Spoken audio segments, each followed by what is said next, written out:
Anyways, Yeah. Evan, hey buddy. Hey, how's it going? Evan Lunning, right? Is it Evan Lunning, yeah. Lunning, yeah. Yeah. I feel like when you first got on with the Forest Service, a few people are butchering your last name every once in a while. Yeah. No, it's happened. Yeah.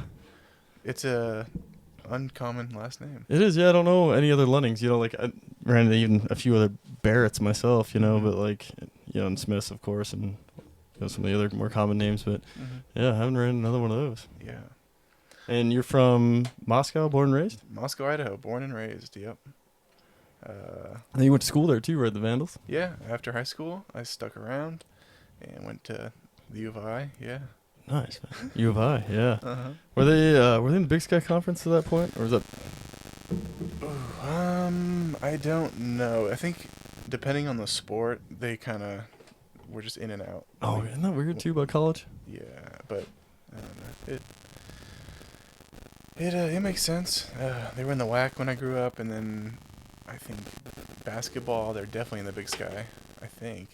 Yeah, I But think... yeah, football was the Sun Belt when I was around, but Yeah, and then they just changed over yeah. to Big Sky Conference, right? Because they're... Yeah, they went down. The first team to ever do it. Yeah, I think it's actually at the home game when they beat the Grizz last year. Oh, yeah. Kind of sad, but it worked out all right though, because there was a couple family members of Vandal players, but next to us, and they're like super nice. It's like, Mhm. yeah, well, Yeah. can't get mad because like these people are so nice, you know, and they're just like local Idaho folks too, you know. Mhm. I appreciate that, you know, like, you know, just small town folks, you know, being a small town guy myself. Mhm. Yeah, yeah. And then what happened after college? Where'd you go? After college, I kind of ski bummed it. Funnily enough, in my hometown, which is in the middle of a lot of things, but yeah, I ski bummed it, and then I had a buddy who had just finished up college in Portland. He was playing basketball at Concordia. I just like that thing a little closer to your face. Yeah, Sorry. yeah, I forgot to give you the Totally. talk about it. Yeah, it's gotta be Yeah. like a couple inches from your head. And So you're ski bumming it, and then you said you got a buddy at Concordia? yeah, Concordia. He played basketball in Concordia at Portland, and he had finished school, and he had a place in his house. So I was like, hey, let's try Portland. Yeah, there you So go. man. yeah, I went there for almost 6 months, and yeah, came back home. Oh, nice, man. Mm-hmm. 6 months and then back home. Oh, this thing's Mm. giving me some weird feedback and Yeah. bugging the crap out of me. But Yeah, came. Hmm? what happened after that point? Is that where you got in the Forest Service? That's where I'm trying to like track. Yeah, very close. So that would have been 2019, and then I got a job working for my local county's treasurer's office, Oh, really? and then I took a break. That was okay. Took a break from that. Did some traveling, Oh, nice. and they were pleasant enough to bring me back. Oh, good deal. And then COVID hit, and I kind of, for the third time, put my name out there in the Fire USA Jobs world. Oh, because you already tried to get in the fire world before this. Yeah, actually, I kind of forgot to get into that, but Yeah, no worries. We're there now. yeah, I had some buddies in college who had done fire, Yeah. and they had always recommended it to me because we would play basketball together, and we talk and bullshit and whatnot, and like, oh my god, what is this thing you're talking about, like Wildland Fire? Yeah. And I got a buddy who's from St. Mary's, Idaho, up in the Panhandle, but I think he's kind of the one who sold me on it. And coming from a background of team sports and organized sports, Yeah, because didn't you go to college for... no, I didn't go to college for anything, but Oh, gotcha. I tried to play football in college. Oh, football, yeah. Yeah, for the Vandals. But Oh, nice. But anyways, So back to the team thing. Yeah. He kind of sold me. I was kind of used to the functionality and the organization of being on a team, and that culture, and Yeah. I kind of missed it. And he made it sound like that was what they had going on. So it kind of planted that seed in the back of my head, and yeah, I think right after college, after I moved to Portland, damn, know, it's weird. Like that. Yeah. This is even like a new little splitter thing. Um, So I don't know why it's messing up. It's just super frustrating though. Work this out. I might pause this thing for a minute actually, because I don't know if I'm gonna be able to get this thing right. But Perfect. man, well for now. Yeah. So I don't know exactly when it was. It must have been 2018. 2018. Was when I was first like thinking about doing fire in the summer. And you're done with and- college at this point, or are you still in college? 20. I was just out of college. Oh, nice. Yep. I think this was just after. No, this was before I went to Portland. And so I looked into it, but then I found out that they did hiring in like November or December or something. Dude, it's like the USA jobs is not too bad compared to what like it was before, but that's like the worst part is that it's not like the time frame people are used to applying for a job. You know, Mhm. especially like a high school kid, you know, isn't thinking like, Mm-hmm. well, this fall of my senior year, I should probably throw in so maybe I can have a job this summer, you know? Like, Yeah. And like back then I was like, oh, we work in the summer.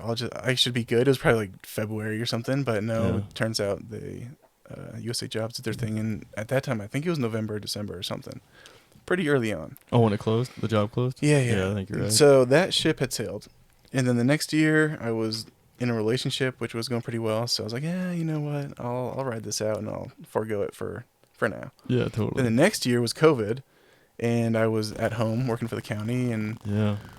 it wasn't dead end, but it just wasn't. I got what I Wanted out of it? Like, or what I could get from it. I felt Yeah. like there wasn't much more growth to. yeah, kind of one of those positions, right, where they kind of max out on whatever you're trying to gain out of it, like whether it be like knowledge or experience. Yeah, so it's kind of at a stale spot, and I was like, all right, this is the year. And I applied all over the Northwest and Oregon, Washington, Idaho.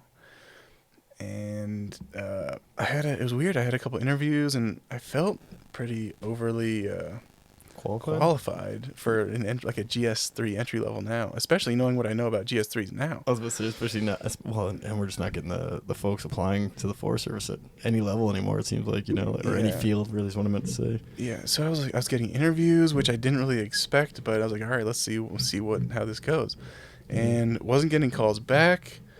And then it was COVID, so they did extra rounds of hiring. And as the summer drug on, my level of desperation increased. So Yeah. I was applying in California and San Diego. I was making calls in San Diego. But one day, Scott Suko calls me up and offers me a job. And Yeah. I'm like, hell yeah, let's do it. Probably about the same time he called me too. Yeah. Man, this is really bummed me out. But So Yeah. that was a late hire, right? Because me and you got hired. Yeah. Yeah, because I think we started like a week apart or something that year. yeah, I know I came on in August. Oh, it was August? Yeah. because I think I was in. Maybe it was a little bit earlier than because I thought mine was July that year. I think. I think you came on just before me. Yeah. Oh, because I think Demondall came on like a week after me or something. Yeah. Yeah. That's what it was. Yeah, because like when you showed up, because it was you and then I think Brian showed up after. Yep.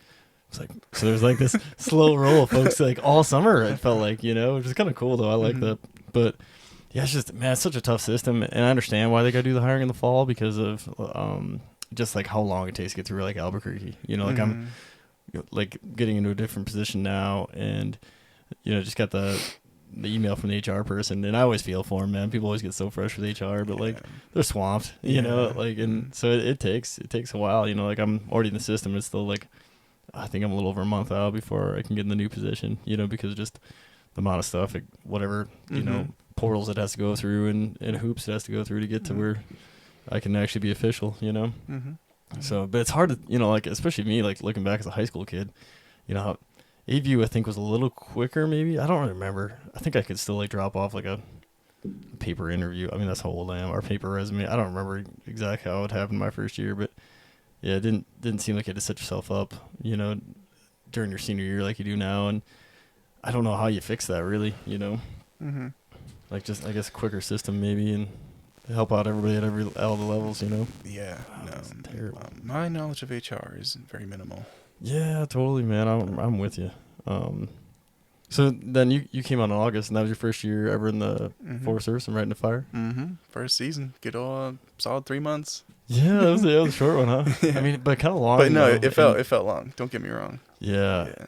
I was just thinking about the other night. I think mine was like 2.5, 3 months, and that's like a normal student summer. You know, you get out in June, usually you're off by the end of August, and it's weird. I mean, because you're cramming so many hours in such a short period of time that it feels like a long time. Yeah, you know? yeah. Especially for when you've never done it before. Yeah, I think in 3 months I got over 400 hours of overtime, and I was like, wow, I wish I could do this every year. Yeah. Oh, I'm with you, man. Yeah. Go home fire rich or wherever wherever you're gonna base camp for the winter. That's always nice, man. And then you came back again the next year. Yeah, came back. At the time, I mean, I think I really caught the fire bug or whatever you want to call it. Like, I fell in love with the job. Yeah. I mean, I guess I should ask you that. Did you get that team mentality you were kind of looking for when you first got in? Yeah, definitely. And even kind of, I think more than what I bargained for, thought it was going to happen. Because, I mean, you see the hours that we spend together. Yeah. And that totally dwarfs what happens on sports teams that I've been on. True. Yeah. Yeah, because like you think about too in college where it's more of a job than any other time, except for maybe if you go pro. I didn't go pro, but I was in college, on the track team, and that's actually a two-sport sport, I guess, kind of. Didn't come out right, but indoor is its own sport, and then outdoor is its own sport. So I ran indoor and outdoor track, which is weird because it's like one sport, but it's considered two. But so that's even longer, right, than most sports. Because you start training in the fall, and then you compete in the fall and through the winter, and then outdoor starts. But like you said, man, it's not the same time because you practice for a few hours. Maybe you have a meet that weekend on a Saturday. Typically, I think is when ours were, so it takes up all of Saturday. But you never have any like amount of hours where, like you said, 400 hours of overtime. With 80-hour, pay periods, like 2 weeks. You know, you got 12.5-hour days of severity, 6 days a week, or maybe not. Is it severity or just? Do you call it severity when you're at home? Yeah. Okay. I mean, pretty much. Okay. Yeah. I don't know. I'm trying to think. My brain is. I'm like brain dumping fire stuff because I'm on my way out. Yeah. No. 12.5-hour days a week, and then you go on a fire roll or two and spend all that time with, a half a dozen your crew. Yeah, especially like how the mods usually get split up, so you're just with the same mod, same days off and all that. So yeah, I mean, you really get to know them, and it started to feel like family. Cool. Yeah, so at that time, like I said, I'd caught the fire bug, and I think I wanted to rappel, but oh yeah, we were talking about that. Yeah, I was talking to the salmon repellers, and I think over the winter, the off season, I think I kind of looked at things from a reasonable point of view. Yeah. And I think I wanted to get a stronger base of knowledge and experience before I just jumped into rappelling. And I was like, we gotta get a good thing going at Stevensville. And I really missed those first 2 years, but so I went back, and that year was even better than the first one. Yeah, I was busy, man. I mean, yeah, it's been so busy on this Forest. Like, I know even like last year, everyone was locked down. We're local firefighters last year, but I mean, like, I want to say like one of the seasonal folks. I mean, I think everybody was about like this out of Darby Sula, but you got like 600 hours overtime. It's like, man, that's nuts, dude. I got 130 my first year or something, and then my second year maybe I got 200. Like, man, I don't even know if I did my second year. It was really slow when I started out, and that was even leaving. Like, I went on one assignment that year. Switch out a wire here if this keeps doing it. No, I think I'm used to it. I think I'm good. Oh, good. All right. As long as you can block it out. It really bothers me because like this splitter is new, and I think it's just the splitter doesn't agree with the recorder maybe. But. Yeah, and so 2 years in Steve I, and then the second year was really good. I mean, I wasn't really around much. I just went to do my little stint in dispatch, but for the first part, because Weren't you in Sedona area, like Camp Verde, for Yeah. what was it, 115 for like a couple days? Oh yeah, that No was air with no air conditioning? conditioning in the whatever Type 6, Type whatever we're 6, rolling around yeah, in. the old Yeah. Ford. Yeah, that was That was awesome. fun times in the desert. Yeah. Oh man. Yeah, because I think the heat wave had just stopped about the time that me and Connor and Laura and Pat yeah, Benson showed Benson. up. Because yeah, there we go. Hopefully that fixed it. Go with the old one. And this one was acting up before too, but yeah. So I mean, I think we caught like the last couple days. I mean, it's still hot, you know. It's the desert, Yeah, but yeah. you guys were in some gnarly heat and Yeah. no air conditioning. And the thing, wouldn't it only go like 50 miles an hour or something? Yeah, it was in limp mode. It was getting caught in limp mode. So Yeah. at times you're on the highway. I don't even want to say this, but it's probably a 70-mile-an-hour highway, and we're chugging up there like 35. Yeah. And it's like, jeez. We had to go to that. Did you ever make it to that one lookout? I think it was like St. Mary's. It's Like, not. It's not the one with the. No. What was that guy's name? Oh, Mingus. It was Johnny Mingus. Yeah, Johnny Mingus. So Mingus lookout. Mhm. No, we went to that one. That was cool. But there's the other one. Did you guys go to the other one? I don't think so. I don't remember the name of that one either. Oh, just as bad. Yeah, I remember him pointing him out, but I think we just went to his. Oh gosh, I bet you guys probably would want to go to the other one because it was pretty far away and it was a bit of a pull up this hill, and so that made it just gnarly, dude. Mm-hmm. Hope that stays. But yeah, because if we were to do the same thing, like 30 miles an hour. But luckily, we had the air conditioning fixed at that point. So you guys are smart. Yeah. yeah. You guys really toughed it out. Holy cow. Yeah, there was a lot of fun, but there was a ton of Type 2 fun. Yeah. Oh man, it's like too much. Type 2 fun. Yeah. Yeah. Yeah. You guys, because you guys were kind of station locked because of it a little bit too, right?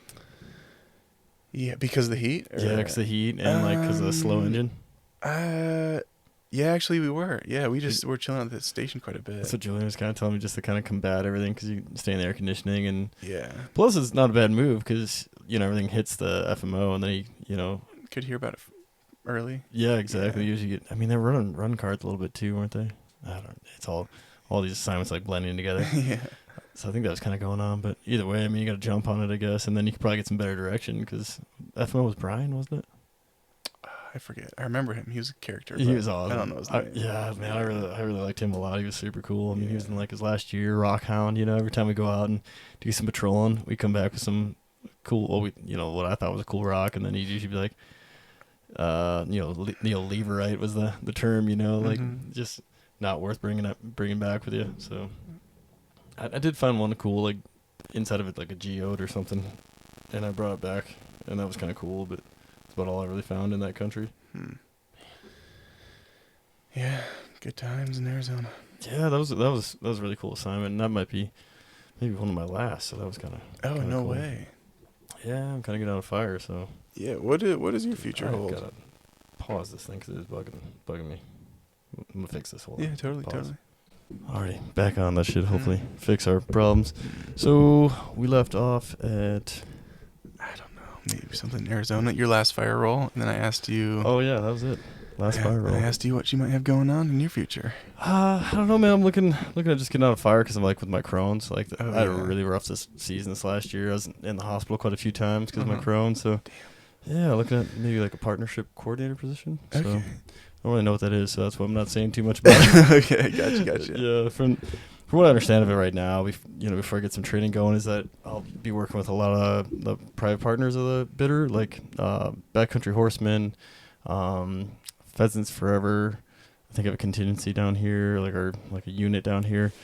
The Wild Turkey Federation, Ducks Unlimited, and then there's like Backcountry Cyclists and a few of those things that are wanting to help preserve some of these trails, and there's grants and funding that they can get that as feds we can't get. So trying to get that going too. Like red line in here, and I didn't realize it. What? Yeah. So that's what I'm looking at doing, man. I'm trying to take care of my body a little bit more. I'm in my old age, so yeah, in your old yeah, get some longevity. Yeah, forget that I'm older than you. I am, yeah, but I'm right there. I'm in the same boat. Trying to take care of my body. Yeah. So you went to 2 years in Steve, and then you went to hot shotting. Yeah. Were Well, you gonna ask me something before I cut you yeah, off? yeah, real quick while we're on our bodies. I Yeah. heard you might have taken a trip to Mexico. I did. Can we talk about that? Oh, we can absolutely talk about that. Yeah. How'd that go? Oh, it was good, man. Yeah, I went to Tijuana for some stem cells. Yeah. Bioadvanced Medical was the place I went. Okay. And a couple of rodeo buddies. Actually, Buck Lunning, who was on the podcast, a couple of his good buddies that are rough stock dudes, like bareback and saddle bronc, I think mostly, go down there to get fixed up. And I want to say a few of them were done rodeoing, like out of the circuit because they couldn't ride anymore. They're so beat up. And then after like one trip down to Tijuana to get all fixed up with stem cells, they were back in the circuit and competing. And Really? yeah, now I think they go down like after every season to get, worked up again. And because, man, it's just so hard and everything, your shoulders, your back, your knees, your back. Yeah. Just everything. Everything. Yeah, it's so hard. Even if you cover, that's what I don't think people understand who don't really know the sport too well, is that like you cover a, bareback horse or a saddle bronc, like, especially bareback, jeez, man, you're just getting whipped, like you've probably seen it, the barebackers, dude, they're just getting hammered by the back end of that horse, Yeah. Like, oh, it's brutal, man. It's gotta be so hard on your head and neck. Okay, yeah, poor vertebrates. Yeah. So, yeah. Did you have any luck? How'd that go? Yeah, like a lot better. Like I'm still feeling like I still can, I still have Crohn's, I guess what I'm trying to say, but way better, man. I was really struggling there for a while. Like if I had anything like with like citrus, like just kind of fruit, anything like Gatorade even, and it'd give me like this weird flare up and just feel like garbage. And man, my diet was getting really restricted and I was losing a ton of weight. And yeah, so it was kind of, man, I was just getting like desperate times, desperate measures. And I was on my 4th medication I think I've been on. So, and I mean, trying every diet that have been recommended, like paleo, Whole30, even this a few like elimination diets, and even kind of a bit of a carnivore diet, even because I always heard carnivore is like one of the best elimination diets you could do. Yeah. You ever play around with that? No, I tried the Whole30 back, like, I don't know, 5 years ago. Yeah. But no. Yeah, the Whole30 is kind of tough. Yeah, it's a bit much for me. Yeah, me too. And especially like the output, like I would try in the winter because I knew I'd like need. Well, you can't have like carbs and stuff, I think. Yeah, right? I don't think maybe there might be no grains. Yeah, I think you're right. No grains and like carbs kind of keep me going, So no dairy, but no dairy either. Yeah, and that's a big one. Like for me too. Like drink a lot of milk and yogurts and stuff. Yeah. What is a flare up in your Crohn's like? Is it? It's so. Is it a lot of things or? Yeah, that's what I was gonna say, man. It's so different, like almost every time. Like this spring when I had the real bad flare up, it was weird, man. It was almost like out of the blue. Like I was feeling a little uncomfortable, but it was like that's my normal, It was like bloaty, crampy, and tired, and which is really tough having a kiddo, because I'm want to give my kiddo everything, what I'm saying, like all my attention and time. So like dragging because of a disease is real frustrating. But so my little kiddo was. Well, I guess it was a little earlier in the spring, but last spring, pretty early on, like my kiddo wasn't even that old, a couple months old maybe, and we're in the good food store, and well, I guess to back it up, I had a bloody stool earlier in the day, and my brother's a nurse, and I was like, hey man, I had and I've had him before, and he's like, well, if it's got your attention, you probably should go in, to the hospital. So I called my doc and my GI doc, and they're like, no, well, we can't do anything for you, so you go to the ER. So I went to the ER, and I sat there for most of the day, and they took a stool sample, gave me some fluids. I don't even know if they even really gave me fluids, but didn't get a whole lot of attention, which was kind of frustrating, because then I left, and like 20 minutes later I was back, because we stopped at a good food store, and I was like, all right, I'm going to get some chicken and low-fat, like bland food is what we were shopping for. So it was mostly just like chicken. And I can't remember what else. Like, one of my go-tos, like these really bland crackers. I don't have anything in them really. So just brutal. But so then I had to go to the bathroom again, and dude, it just went and took a shit, and it was all blood, man, and it was like brutal. And then I started feeling lightheaded, and I was like, oh, I know what this means. Like I had enough medical training. I was an EMT for a while, and I was like, I know what's going on here. Losing blood. I'm getting lightheaded, and so like get cleaned up real quick and bail out of the bathroom, because it's like getting closer to the end of the day, and there's no one in the good food store, which is weird because it's usually pretty packed. And, but I also know if I like go, tits up in the bathroom in the good food store. I might be there for a while, Yeah. Like my wife's eventually gonna come check on me, but like I might be in there by myself on the floor, Yeah. So got cleaned up, and like I mean it wasn't like totally dire straits, but I could feel the lights closing in. So got cleaned up and washed my hands and headed for people, and like Wow. But by the time I started like getting away from the sink, like and pulled on the door, that was like the last little bit of like blood I had in my system that was like draining from my brain, because like I pulled the door open and it was like woof, like almost like a strobe of like dark and light and like fuzzy, and I could see like one of the baristas from like across the way, and if anyone's familiar with the good food store, kind of know what I'm talking about. But so I can see this barista and I'm like, I gotta make it to them, because otherwise I'm gonna be, I need them to call help. I know at this point I need an ambulance. So I get within 15 meters maybe, like 20, 30 feet, and I'm like going down. So I put my hand up like, I need help. And then I hit the ground, and like I had enough strength to like cover my head so I didn't just slam. And then I rolled over my back and like had my eyes closed. And then, once I got even with the ground, the blood started like dispersing what little was left so that I could like function again. And so then like I kept my eyes closed for a little bit too, because I was like trying not to strain, trying to just like keep all the vitals going that I need to like communicate. And the manager came over, and then I see like out of the corner of my eye, I see my little baby in the carrying case, and my wife comes in and she's like, oh, it's like, what happened? I'm like, more blood out of the stool, another bloody stool, and then at this point I'm like starting to feel all right, and I'm like, oh no, I'm gonna have to take shit again. No. I'm like, and they already called the ambulance. So I'm like, all right, whatever, like I don't want to like be just this mess of blood and shit on the floor. So like I bail into the bathroom, and like just have enough strength to like another huge bloody stool,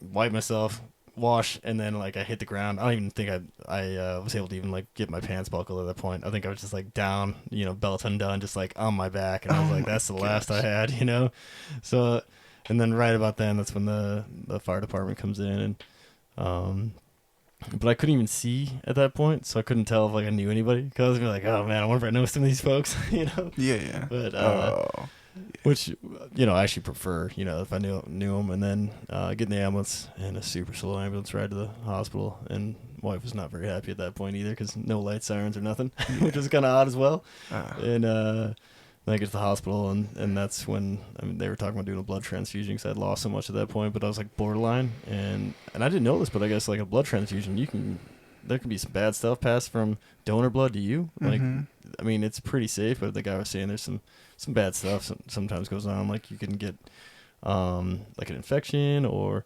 something. You could react weird with another person's blood, like just whatever the makeup is of someone else's blood, I guess. I should know these answers, because it's kind of my major, but something with the blood.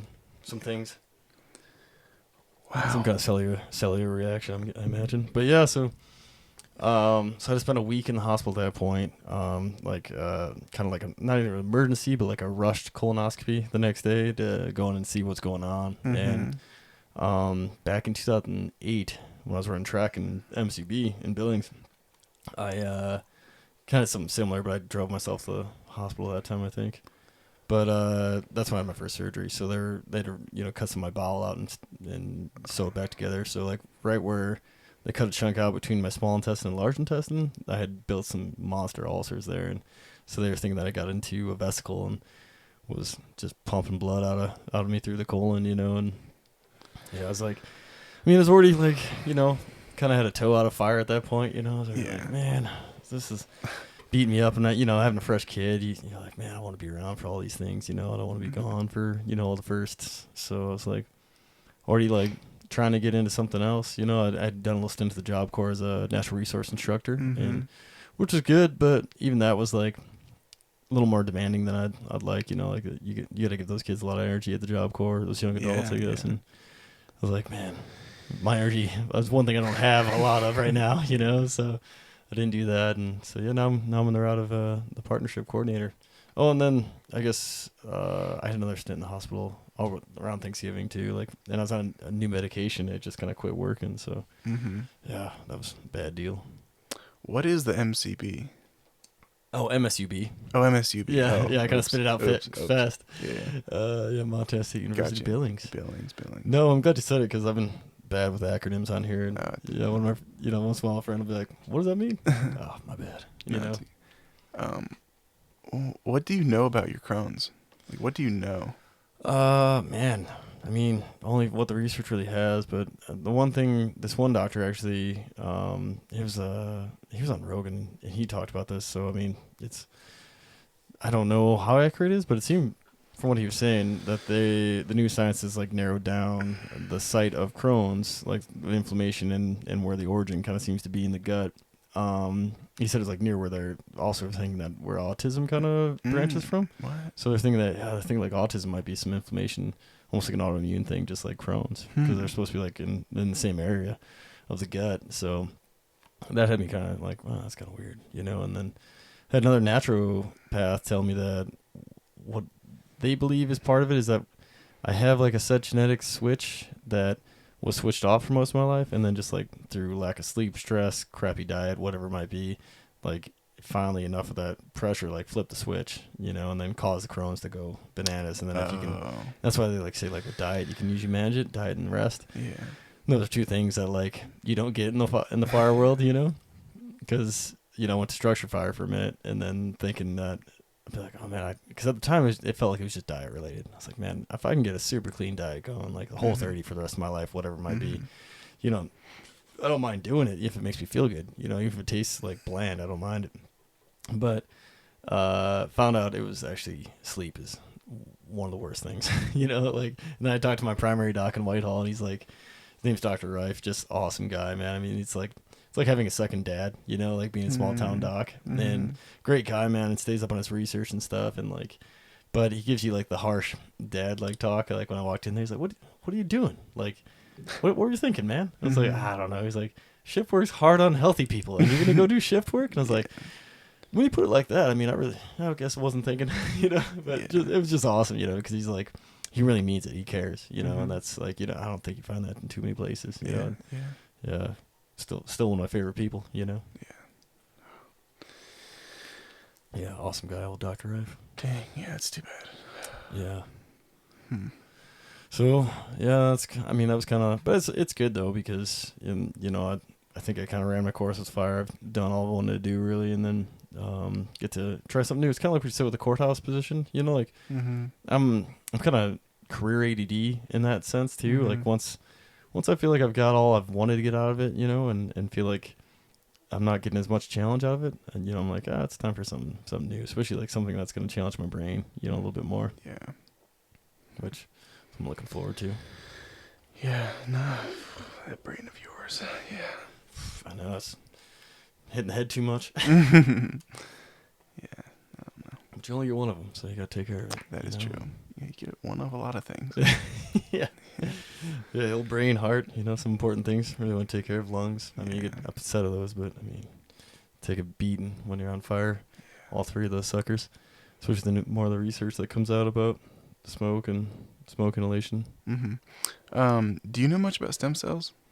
Yeah, a little bit. I mean, I've done quite a bit of research on my own just because a long time ago, actually when I first went to college, I did a paper on them for some reason. I don't remember why, because at that point I didn't know I had Crohn's, but I actually think I did do like an informative speech on it. So like I was doing some research on stem cells back then. There wasn't a lot out there, and the internet still was bad. Yeah. That's how old I am. The internet still was not great. So like, you had to really track down your articles and see if, make sure it was like peer reviewed and, coming from a university or some solid source at that point, Yeah. You got any questions about stem cells?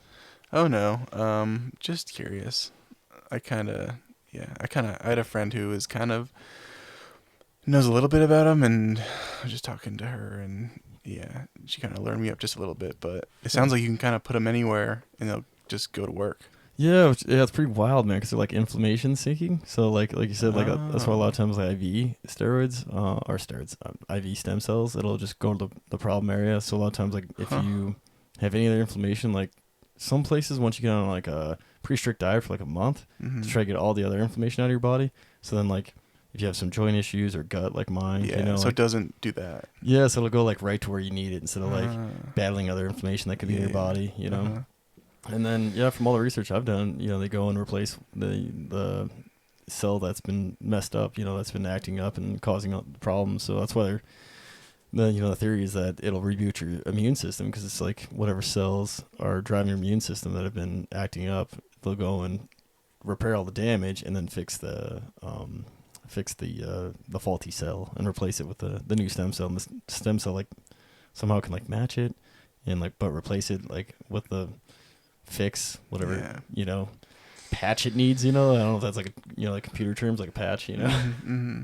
Yeah, it sounds like magic. It does, man. I was like, and it was kind of cool too, because going before I went down there, like I was already on the mindset of like believing in it and getting my mind into it, and me and my wife were talking about it a bunch, and then like the doctor when I was down there, and then one of my friends who was on the August, he was actually on my podcast on the bitter shots, and it's like I was talking to him about it, and just like kind of more in passing, like we weren't really talking about it. I was like, yeah, man, I'm just making sure I kind of get my mind right to like make sure I'm like really believing it. And he's like, that's a big part of it, isn't it, man? Like making sure you got your mind in it. And I was like, that's a good point. And he put it like in like more elegant terms, but I was like, that's a good point. Yeah, I was like, because I was kind of more like half-assing, like getting my mind around stem cells. I was more like, I just gotta keep telling myself it's gonna work. He's like, that's a big part of it, man. I think that's with anything, really.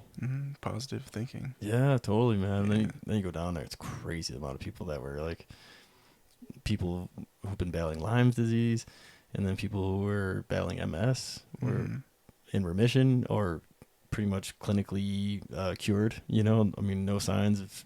I don't know how long, like how you can do like actually say this is cured in those kind of cases, because usually it's like remission, especially with mine. It'd be more you're in remission and long-term remission if it stays. And I don't know if they could really ever say you're cured, but with MS and Lyme's, I'm pretty sure they were telling these folks they were cured. And one of the folks, she had Lyme's disease, and she just got back, and we were just kind of talking in passing while I was in the waiting room, and she hadn't been back in like 8 years, and no flare-ups, nothing. She just like, I thought I'd come back for like a tune-up and get some more attention to like other issues like joints and stuff.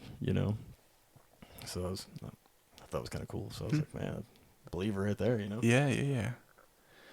Yeah, I know they're rare because they come from like because of the source of the stem cells. Yeah, depending where you get them from, like bone marrow. I think you can get them on your blood now. Really? I want to say they're even like able to get it cultured from your skin now. No way. Yeah, and I'm trying to remember. I mean, they're really getting good at it. And then the best is like a lot of folks call it mesenchymal. It's spelled more like mesenchymal, and so I was always kind of confused on the pronunciation. But most of the people who have bigger brains than me call them mesenchymal stem cells. And those are the ones that typically come from the placenta or the umbilical cord.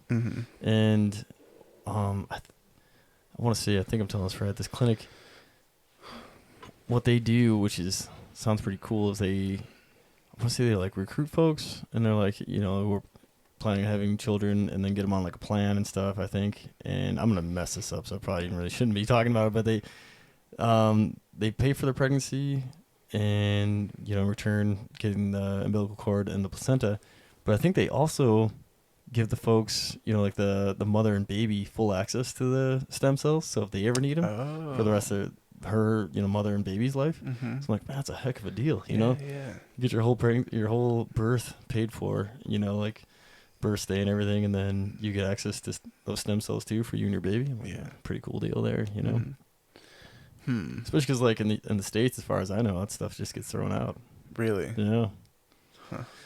Because they gave us the option to save my kiddo's stuff in like a freezer, but I mean, it was like, I want to say it was like $1,000 a month or something. Oh, really? You have to, just to like, store it? Just to store it in a freezer. Oh, wow. And then I don't even know what the options are to do it here because of the FDA regulations and stuff. So I don't really know what you could do with it after, even if you got it frozen here. Like we're down there, they don't have that, And then I can't remember, they did a bunch of testing and stuff on the, on the mother and baby and all that stuff, so you don't get like some strange disease that crosses over from, baby to you or, whatever. So it's like, man, that's definitely comforting as well, Yeah. Because not knowing where the stem cells are coming from, because would have been nice if like my kiddo, could have cultured, done the same thing, and then, have access for my kiddo and my wife, and then, even if I had to pay, I wouldn't mind getting my own, family, stem cells, Yeah, maybe they work better. Yeah, that's what I was kind of thinking, right? If it was, coming from pretty much my own flesh and blood, being my daughter, being my kiddo. Mm-hmm. Yeah. All right. Well, Yeah. So, I mean, something to think about, too, like down the road. I was talking to my one friend, Pat Valentine, who was on this podcast a little while ago, and he is a smoke jumper out on CSB there at North Cascades, smoke jumper base. I'll say the whole thing. And then I was telling him, man, I'm like, it's expensive, but, like, after a fire season, it wouldn't be so bad.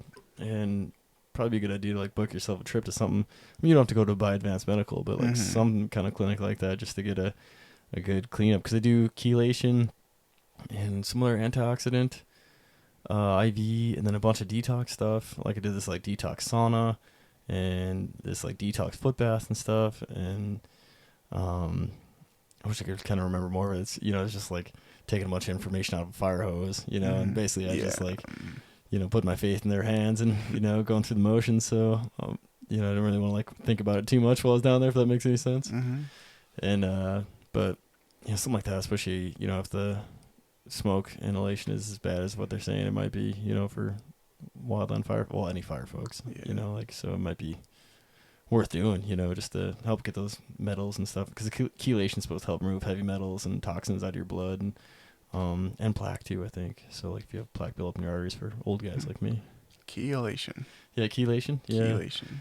I think it's like yellow, but I guess they do it for like dementia patients here in the States. So it's something that's kind of been already like proven to help filter the system. So well, yeah, that's pretty cool. Yeah, but enough about me, man. What you went to the shots after your second year? And I did, yeah. What happened to rappelling after your second year? Well, after my second year, I'm a dreamer, and I wanted to smoke jump. Oh, and yeah, I kind of that, man. I considered, well, what might get me there the fastest, or what, maybe not the fastest, but what will set me up for success. Yeah. And after talking to some folks, mostly whoever recruits up in Missoula, they're like, yeah, we typically take someone who has a couple years of hotshot experience, at least a couple years. Yeah.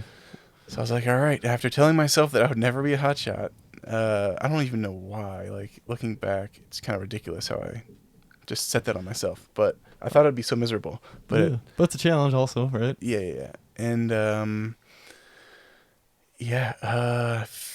I figured at the very least I'm gonna learn a lot, get a lot of fire experience. A ton, dude. Yeah. And just cramming it all in, dude. Yeah. So I put in around, and I heard good things about Cedar City and got an offer from them, so I took it. Oh, awesome, man. Yeah. And then you spent how long with them? Just this last summer, and then I'm going back. Oh, really? Oh, so you only had one season? Jeez. Oh, I guess Yeah. that math does check out. Yeah, it hasn't been that long. Oh, man. That's wild. Yeah. So you were a rookie this last year in Cedar City. Mm-hmm. Nice, dude. And it was good. So you're going back? It was great. Yeah. That's awesome, Yeah. man. And they do the criticals like most hotshot crews, right? I think so. Yeah. Yeah. I think everyone's has their own version, right? Yeah. 2 weeks. Quite a bit of physical training. A lot of crew hikes. I like that we do the hikes because it keeps it realistic. Yeah, it's because that's what we do. We hike a lot. I was gonna say more functional. Right? Yeah, functional. Yeah. Yeah. A lot of classes, educating, getting to know people. Yeah. Absolutely, man. Yeah, learning crew operations. I think that's probably the biggest one, because once you know how the crew operates or wants to operate, then it streamlines everything. It makes everything smooth. Yeah, dude. And yeah, it's nice when everything's smooth. Especially in that type 1 world, like shot world, where everyone has their own job. So it just like happens. Like you don't have to tell anybody, you don't have to delegate anything, because crew boss for type 2 IA crew that was ran similar to a shot crew, that northern, and then just like throw together crews. Throw together crews are all right, man. I mean, they're usually got some good quality folks, but they're a little more junk show like, where it's hard to get them organized as much. Like once in a while I get lucky and some folks just kind of fall in, but with already set up organization like a shot crew, or even like a well well put together Type 2 IE crew that's like together all summer, that really makes a difference. Like you're in charge of lunches, you're in charge of waters, your coolers, whatever. Yeah. And if everyone does their job, everything works out well, and everyone's happy. Yeah, absolutely, man. Yeah, no hiccups, no bumps. Yeah, get to know people way, way more than you ever thought you would, huh? Talk about what I thought an engine crew was like, and getting to feeling like a family there. You spend all of your time with the same 10 to 20 people. And it's a whole nother world. I bet, man. Yeah. Was it like saturation overload, or were you like, you just kind of like get into it and get used to it and you're like, this is good? I think there is actually a good balance, at least on our crew, at least for me. For someone that really reserves and values my personal time. Yeah, you're kind of a quiet guy. I feel like I can somehow get it. That's good. Yeah. Yeah, there's something to it. I think because you got enough even if you're digging, it's still like your own like mental space, because you just kind of go on autopilot once in a while. And I mean, you're still like operating, and aware of like your surroundings, but you kind of just get more time to kind of like relax in your brain a little bit, even like on hikes and stuff too. Yeah. But yeah, it's good. That bond, dude. I mean, like that's one of the bigger reasons why I wish I would have hot shot is because I mean, you get this bond with these folks that, I mean, unless you're probably in the military, I can't see any other like life situation where you're stuck with somebody for 3 to 4 months, like nonstop, and also relying on them. Like it's not like it's just like you're stuck hanging out, like if you were, I don't know, floating around on a boat somewhere. It's like you actually, if you don't work, the team starts to fail a little bit, and if they don't work, the team starts to fail. So everyone matters, and everyone has to work as a team. And you don't get that in too many places, man. No, yeah, and I think if everyone, I don't know, just being on Hotshot Crew, I don't know. Never mind. I don't know what I was gonna say. Yeah, no, it's all right, man. I was just thinking like you do look a little tougher. Yeah, I don't know about that. Yeah, I think that's part of the reason why the jumpers usually lean towards hot shots, because of the mental, toughness that you get from being on the crew, and being able to survive something, especially all summer, Yeah. Like in some of those slower seasons where you're not getting to do all the exciting, like movie firefighting stuff, and that really takes that, which is weird because that takes almost more mental toughness than just, bust and hump all day, put in hotline or, doing these big burns, or burnouts. Yeah, but we'll see. I'm still looking forward to a hotshot season, because last season it was, how would you describe last season? I think it sounds like it was pretty. It was weird, like in the average or a little even below average as far as like for what we've had for the last 10 years. I would say like last year was definitely like kind of mild, and that's for me looking around, because when I was doing hiring this year, I didn't really get a chance to do too much, but I was trying to help out with hiring this year, and talking to the folks in Darby Sula, like the amount of overtime that folks got just staying local was impressive, and talking to other folks that I know on different forests and on different modules or whatever, different crews, like they weren't really getting much more than us, even just being local. So it's kind of surprising. And I ran into one of my buddies on the shot crew, and I was like, man, how's things going? And what's it like on the outside, kind of, just messing around. Like, I was on a detail, so I didn't, I was happy to be home every night, I'd actually did a fuels detail this summer. But I was one of the shots had gotten injured, so he was getting all checked up, and then he got released, and I married him back up with the crew.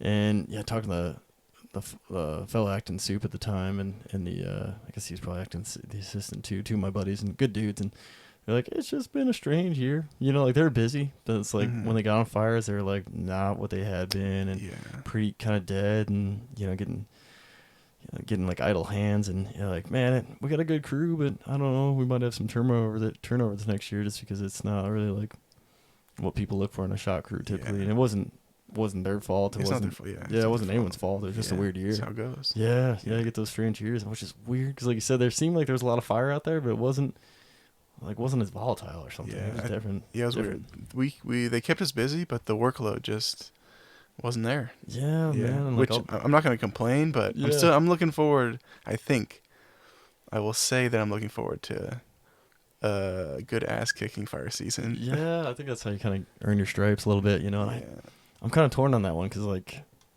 when I was younger, I'd be like, man, I wish we could just ease into something. And then it'd just be like, you got just thrown to the flames. But then all of a sudden, you're just like, you know, you just got to function. You just got to do it. You know, it's like yeah, sink or swim. And you yeah. swim, and then you get everything figured out. And then the season flies by, and Mm-hmm. you like get to do like cooler things than you ever really thought you might do. Mm-hmm. And then, you know, the season's over, and it's like, oh, all right, well, that worked out, you know. But, you know, if you're doing something new, like a shot crew or something, or like smoke jumping, rappelling, whatever, even just on an engine for the first time, you know, you're trying to get your feet wet, and then all of a sudden you just get like dunked, you know? Yeah. So, but I don't know, I think it could be good either way. For me, the way my personality is, you know, like if it was a slow roll, I'd slowly start to absorb things and feel more confident. But then if it's thrown into the fire, like literally and figuratively, and just have to figure it out, like I usually do pretty good at that too. So yeah, malleable, I guess is what this job makes you. Yeah. Real malleable. Yeah, really. Maybe it thins us out. Yeah, Thins out the malleable. I think so, right? Like, and I think the folks who are super like controlling, I'm trying to think, like always gotta have a hand on the wheel, kind of. Mm-hmm.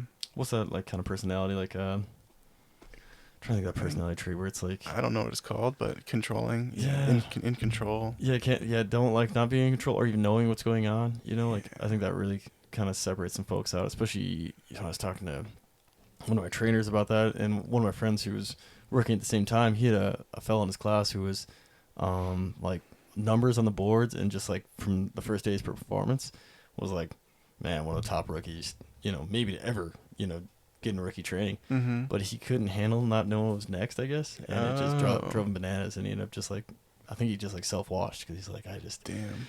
not knowing what to expect and stuff was just like driving him crazy.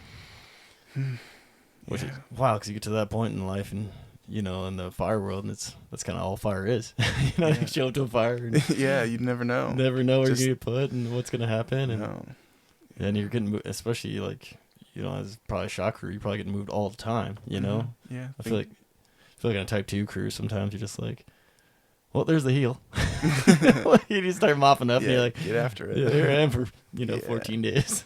Yeah, fire is such a dynamic thing. It's always changing, and just and the needs always change, right? Because even if like you get thrown the heel as a Type 2 crew, all of a sudden like, hey, you guys got some beef fallers? Like we got some snags. Yeah. You know, something like, come on over. Yeah, you go from like, you know, hot spot or like cold trail, and all of a sudden you're, you know, dropping some huge pickles, like some Monster Ponderosa in the Southwest or something, you know? Yeah.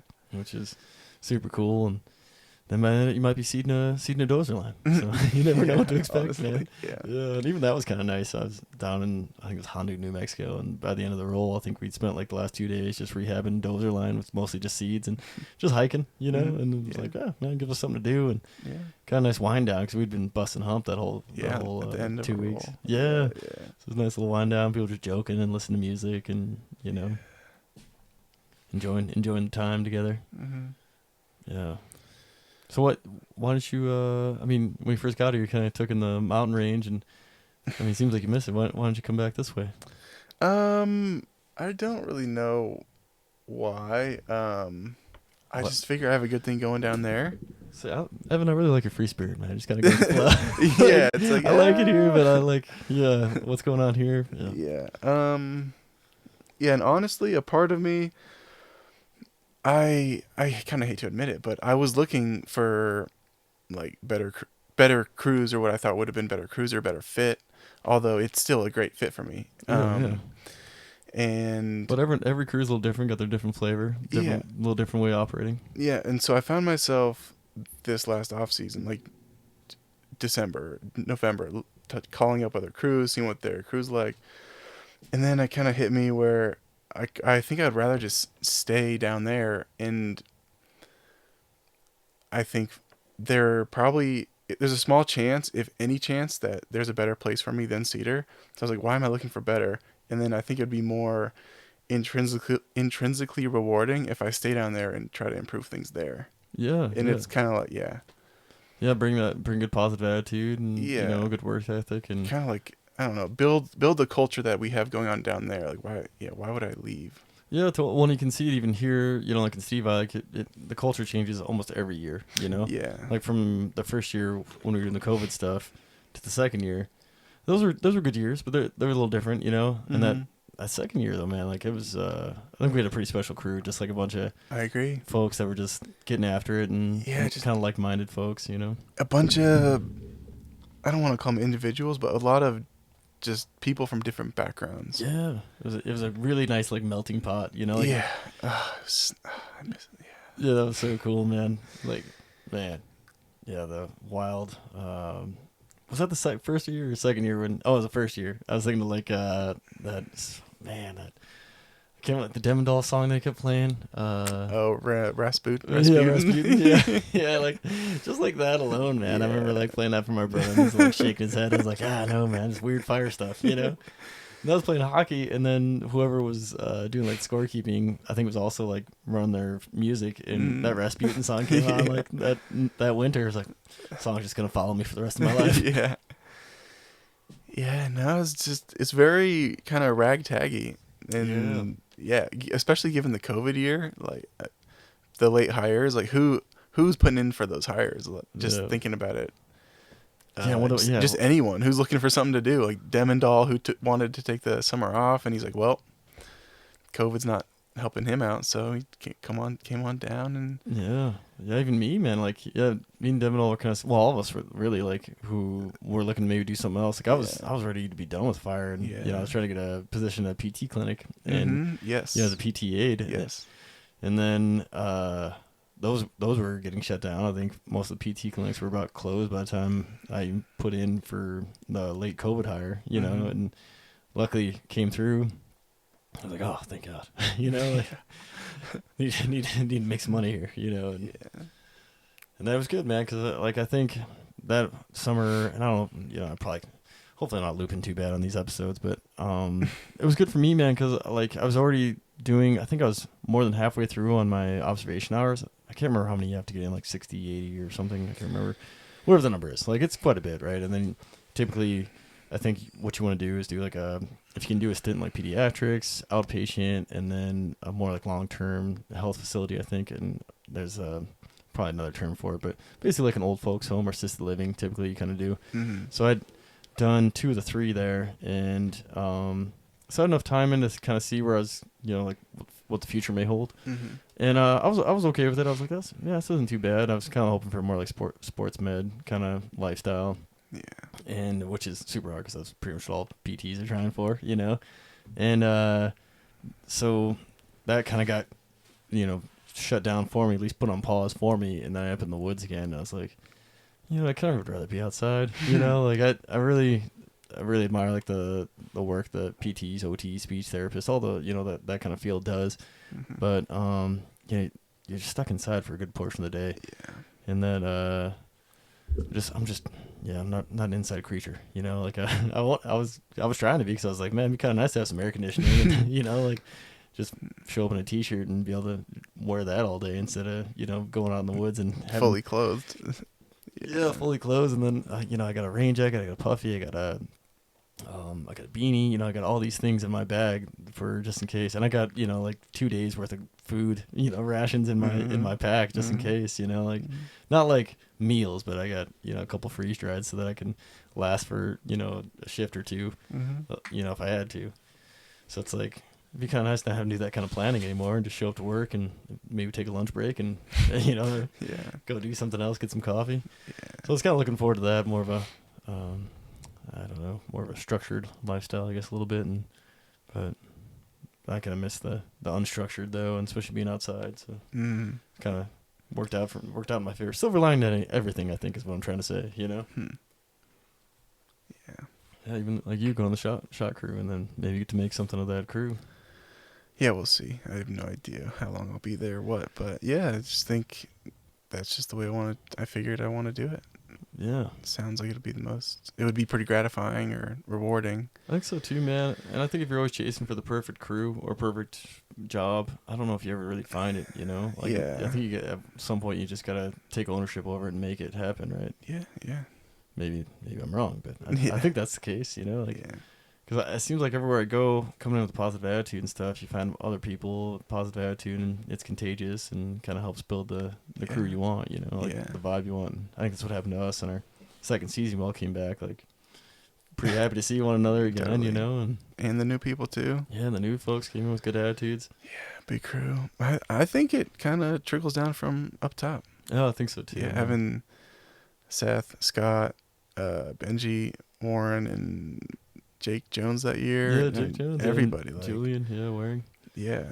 Yeah, that was super cool because like Julian and Jake Jones are just some awesome people. Like I just dig their personalities, you know. Yeah. So it was like kind of cool because they were like the middle management there, and then you know Suko and Seth with having a ton of fire experience. Yeah. And yeah. We're layered up that year. It felt like, you know. Yeah, and I think now you look at that crew and me, Foley, Eli, Arthur, Katie. Yeah. Man, there's got to be more than took off. I don't know, but we're all in the hot shot world now. Yeah, which is funny, which is so hilarious to me. I don't know why, but no, it's cool though. That's the sign of like a good district, man. If you're like able to, because like usually district is like kind of the first like get your foot in the door and see if you like it, and if you're into it and you got a good place that's building you up, usually that's the progression point, right? Going to type 1 somewhere, you know? Yeah. Whether it be like hot shots or repelling. Yeah. Oh yeah. I don't know. I love Stevensville. Yeah, man.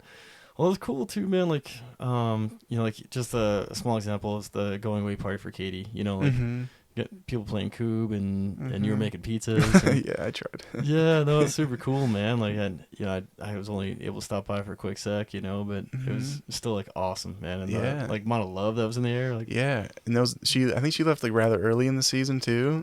Yeah, and even like my first year in COVID, I came on in August, and I think I might have worked like 2 or 3 days. In that weekend, they were having a get together at the bunkhouse, and I mean, obviously they're gonna invite me, but it's just there. Like, hey, come in. Like, with you didn't live there. I forgot. No, that was the second year. Yeah. My bad. No, that's okay. And but yeah, it's just with open arms, and it's like, dang, who are these people? These people are amazing. Yeah, and that's so universal too. I think to like agency stuff like BLM, state, Forest Service. Cal Fire, maybe. I never really messed with Cal Fire, and they kind of have a different structure. But, you know, like anything that is kind of fire related, I think, you know, structure fire, probably the same deal. You know, come on in, like, got some food here for you, you know, like, make yourself comfortable, you know, like, let's hang out, you know. Yeah. Get to know you. And they actually, like, most of the time, it feels like they sincerely want to know, like, what's your story? Where you come from? Like, how'd you end up here? Yeah. You know, and they, like, people are actually, like, curious, though. Like, they're not just saying it to be nice. Yeah. You know? And I think that's so important, man. Yeah. That bonding, creating a family. Yeah, absolutely, man. It's it's kind of like a tribal thing, you know, the way you all come together, you know, one similar goals and mission and similar passion for the outdoors, but everyone has like a different way of getting there, you know, and they're kind of different wherever they came from, you know. And the weird thing about fire too, sometimes it seems like it's can be like a second career for folks, you know, like they tried something else and, you know, wasn't fulfilling enough or whatever. They just want to do something new, and they get out and try the fire thing for a little bit, and it may not stick, but it's something to do for a little while, you know, until you figure out what you want to do. And it's, you know, a really good thing to do because of the group that are around and the amount of hours you can get in a short period of time, and you make pretty good money. Yeah. Yeah, I really like the freedom that we get, especially like for our mind. Like when you're out there, there's not like sometimes there's not a lot of stimulation, the monotony can get to you, and it's just you just start to think. Yeah, and then or someone comes up with a random thought. Like, where did that come from? Usually it's like out of left field, something wild, dude. Southern, somebody will have something random. You're like, yeah, you got fruit making beats, just making sounds, and you're just riffing off those. Yeah, that reminds me. I got that old video of Fruit when he first got that little like little beat machine thing. Remember? And we were going up to take the hose off that one burn. I'm trying to remember where you were. Everyone was like in class or something, but it was like me and Doug, Fruit, and Parker, and it was like snowed like a lot. You know, it was on that one burn that we lost. There's a little slop up there. Yeah.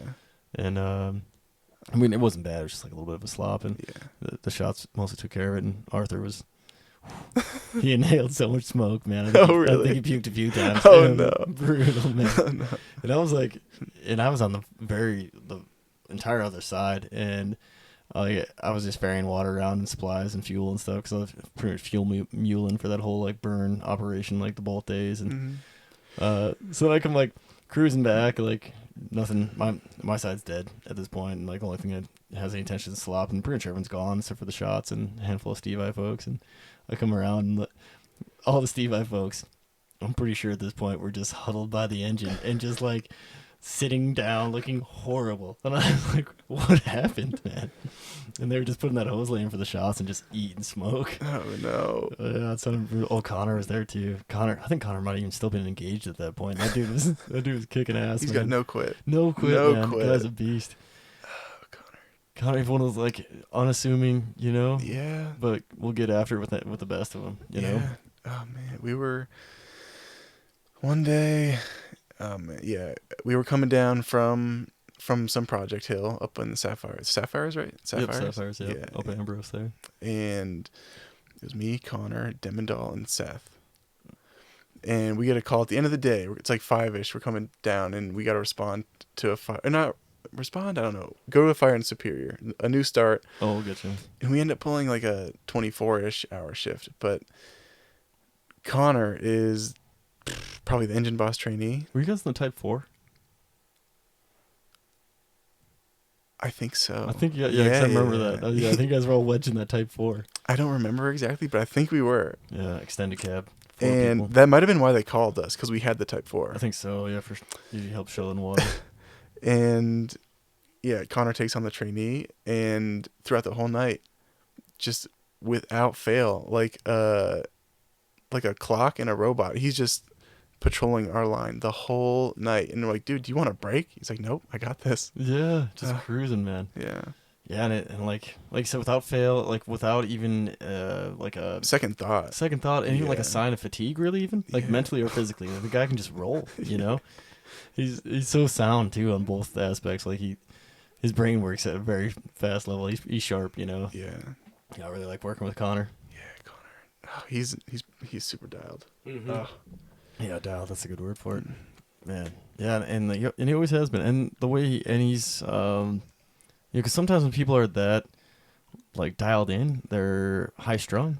But he's not, man. Like he's like business, but still fun. You know, like witty and kind of keeps you like, and because of him being kind of more business presenting, he'll like hit you with something that's just like funny, like out of left field. He'd be like, "What?" You know, like you don't expect it because he's like kind of like all business, and all of a sudden like say something that's just kind of funny. And you're like kind of witty, and you're like, "Oh." Yeah. You know, like it makes it more funny though. You're like, oh, that was good. Yeah, it hits a little hard when it's coming from Connor. Yeah, it does hit a little harder. You're like, oh, that was good. That was really good. You know? You never expect it. Mm-hmm. Yeah, actually lulls you in that sense of security. Like, oh man, he's so nice. Let me get you. Him and Doug have the best back and forth though, man. Yeah, Doug gets into it. He does, man. Yeah, he's passionate. He's passionate. He's a little more wild this year, I think. You know, because he's like got his perm and a little bit more of a leadership role and stuff. So, but in a good way though. Like it, I really liked working with him this year. It's just for the small amount of time we did. But yeah, I don't know if he's coming back or not. I think so because I think he's still in school. So Steve, does a really good job of working with the schedule. Yeah, no, he's actually done. I think in May. Oh, done with school? He's done. Oh, good for him, man. Yeah, I can't remember. Yeah, I'll sit down with him again. We keep talking about maybe doing another one because both of us were like, the very first one, the pilot episode. So both of us were just like staring at each other, like, do you ask the questions or do I ask the questions?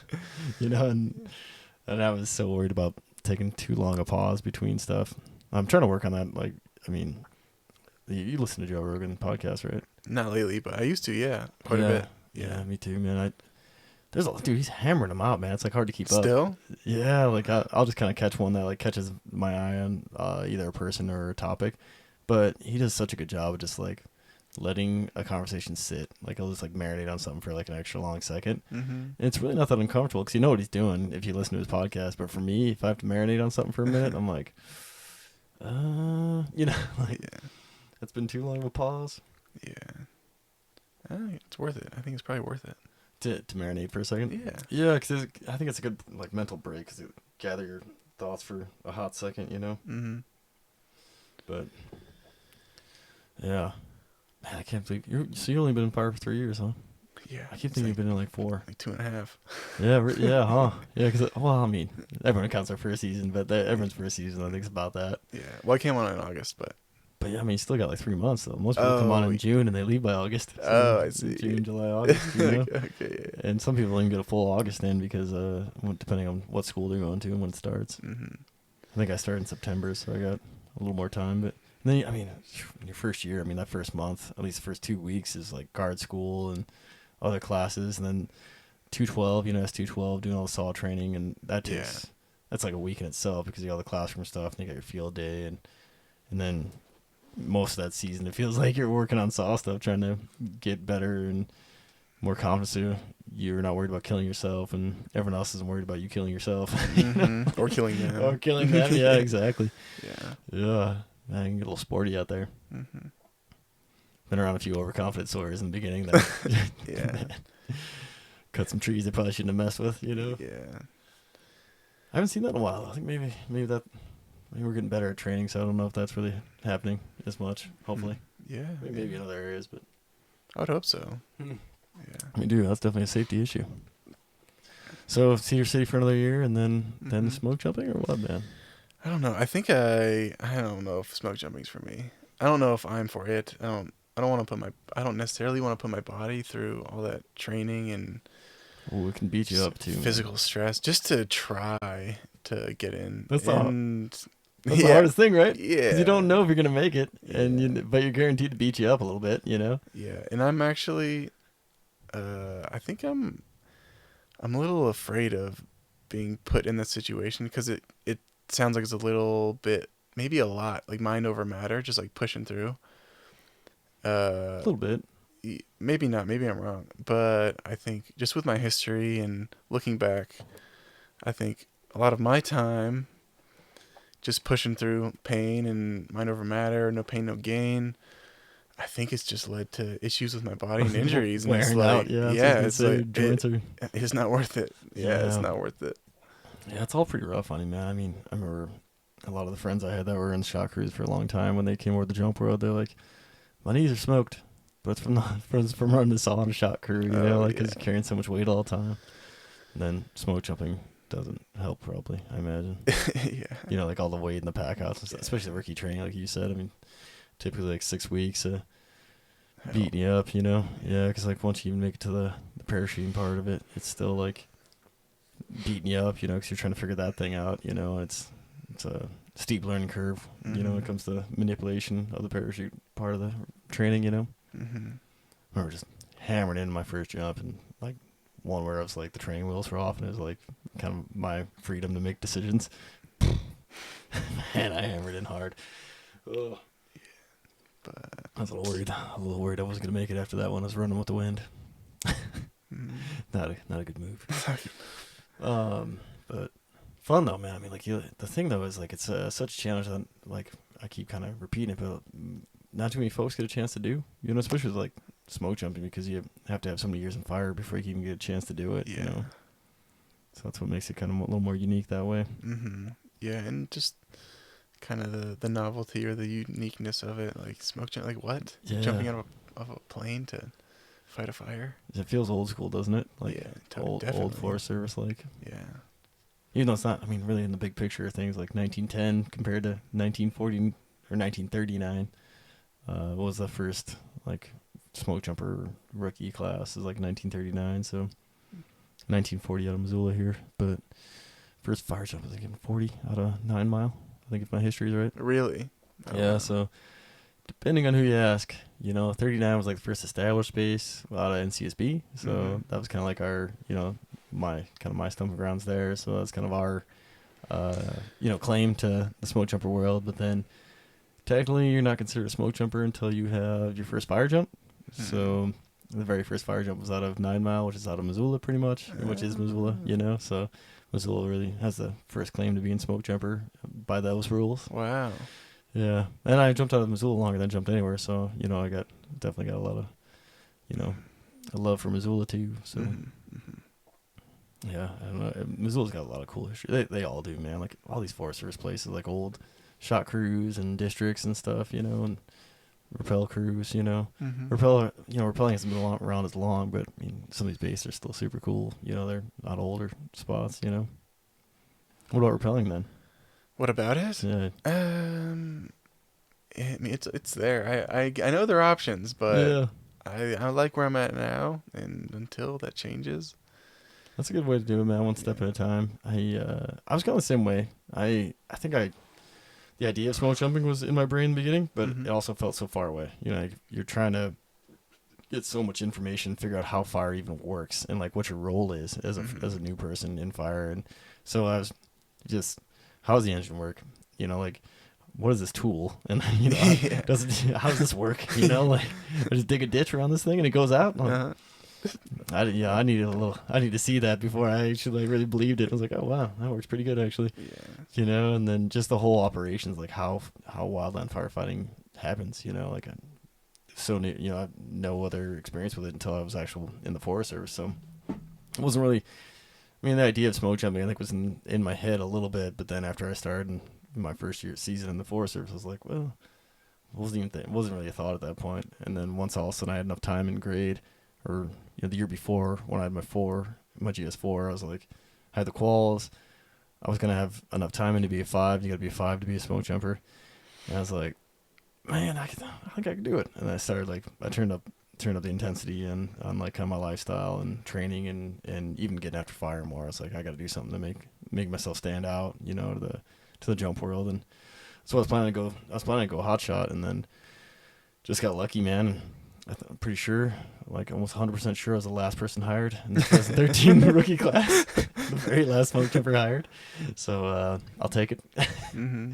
But I'm just glad I got the opportunity, you know. And I didn't expect it. I was just going around shaking hands and getting my face out there in my resume, and I figured like it'd be about 2 or 3 years down the road, and I just got super lucky. Yeah. Damn. Yeah, I think a lot of people didn't really know about NCSB, maybe, or just didn't want to go that far away, maybe. I don't know why there wasn't more competition out that way, but I think that's kind of what happened is like NCSB was the last to hire anybody, and all the heavy hitters already been picked up by like Missoula and McCall and Boise and Alaska. And I'm trying to think who else had a rookie class that year. Reading, I think, had a rookie class. Redmond didn't even have a rookie class that year. West had already had their folks too.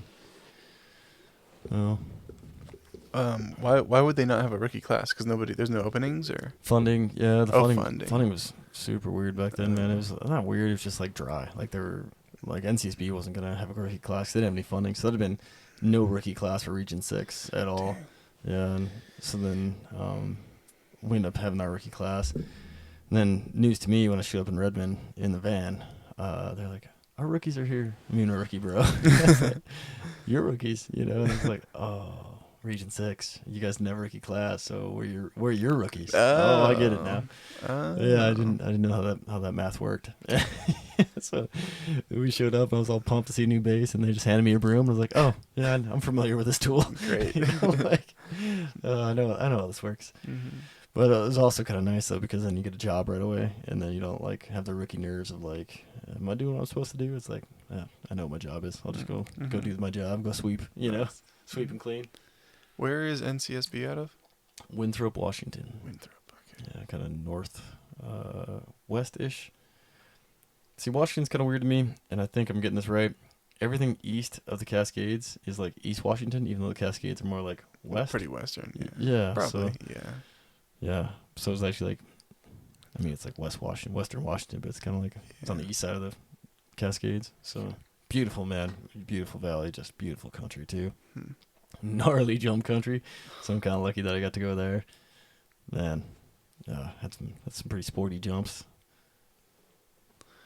How north is it in the state? Pretty far north, man. My last jump there was like right on the border, almost like when I hit the ground and took my phone out. I checking to see if I had service. I think I was like hiking to the fire at this point, but I was getting like weird signals because I was getting like a Canadian signal. Yeah, so like my phone was all messed up, so I'd like walk down the ridgeline a little ways to call the base, and like otherwise I was getting like a weird roaming signal from Canada.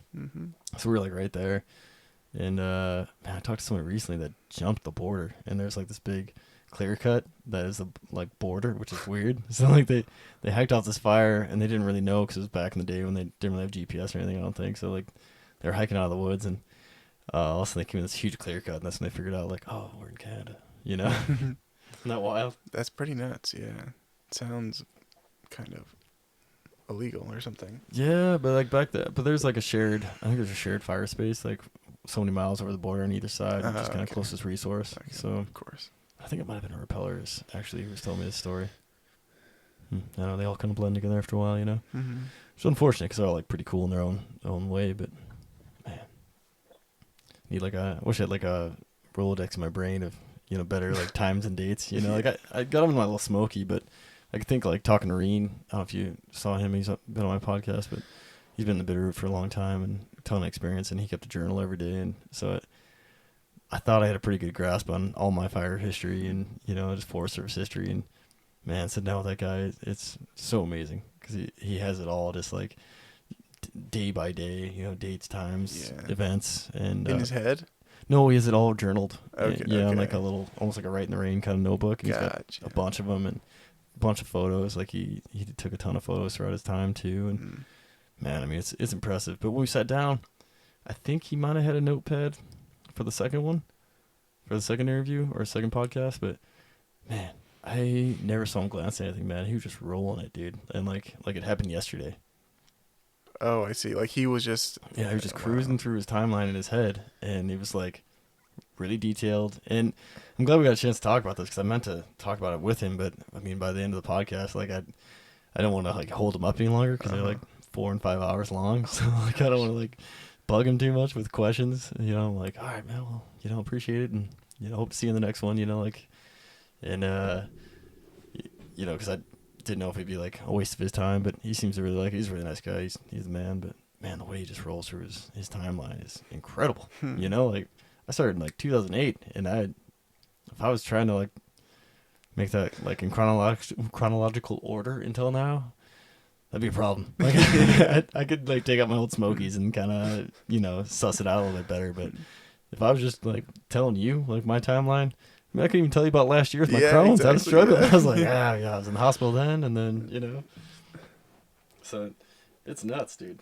Yeah, it's impressive.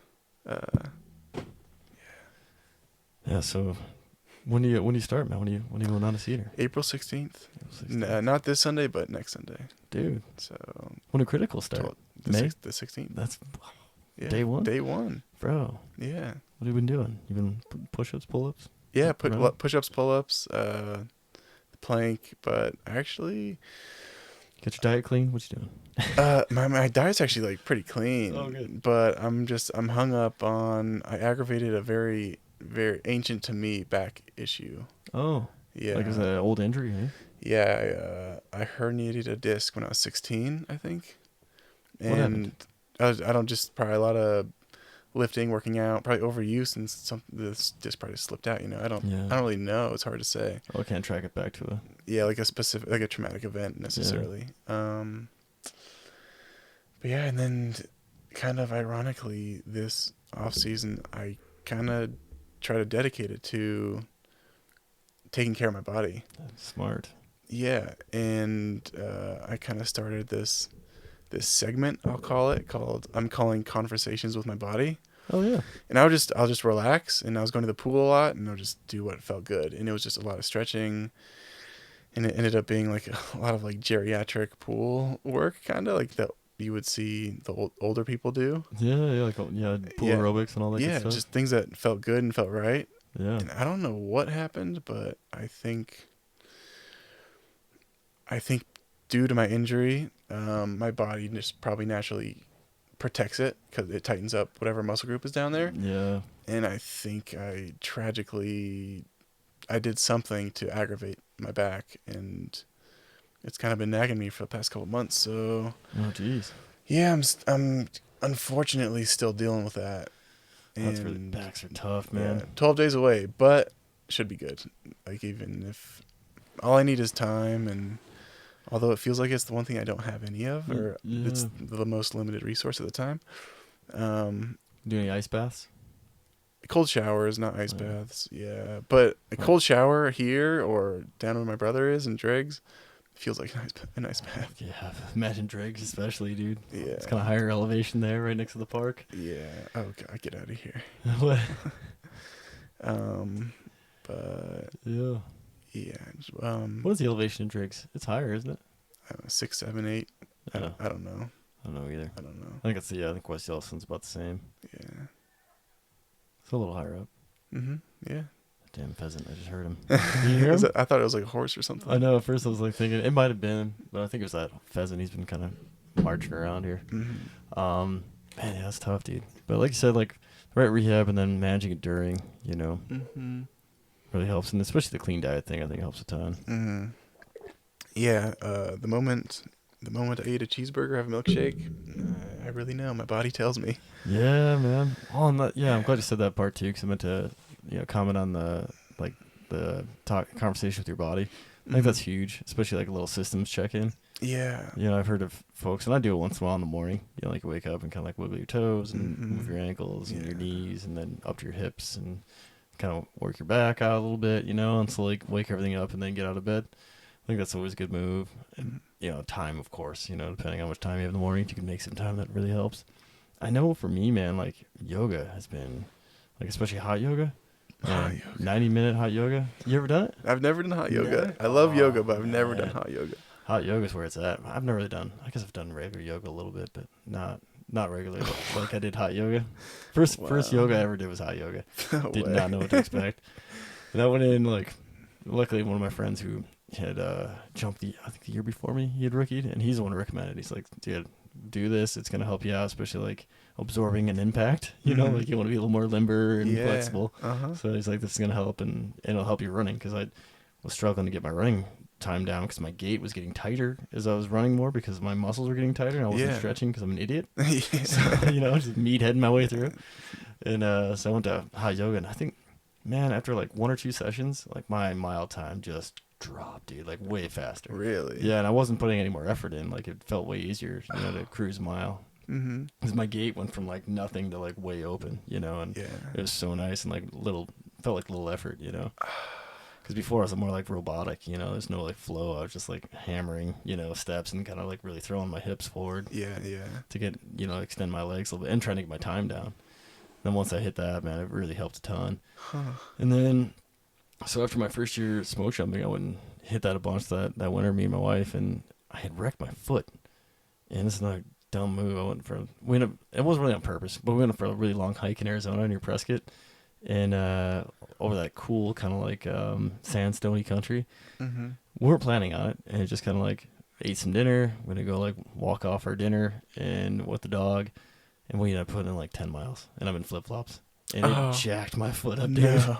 Yeah, no, like my foot was like bound up, and I couldn't get it to like release. Nothing. Like I had like lacrosse balls rolling it on. I was stretching it like this way and that way, like doing like the calf kind of stretches, and even massaging it, and hot bath, cold, everything. Nothing was like, it was like what it turned out to be was like almost like a massive knot in like the middle of my foot, like all balled up, and I couldn't get to release.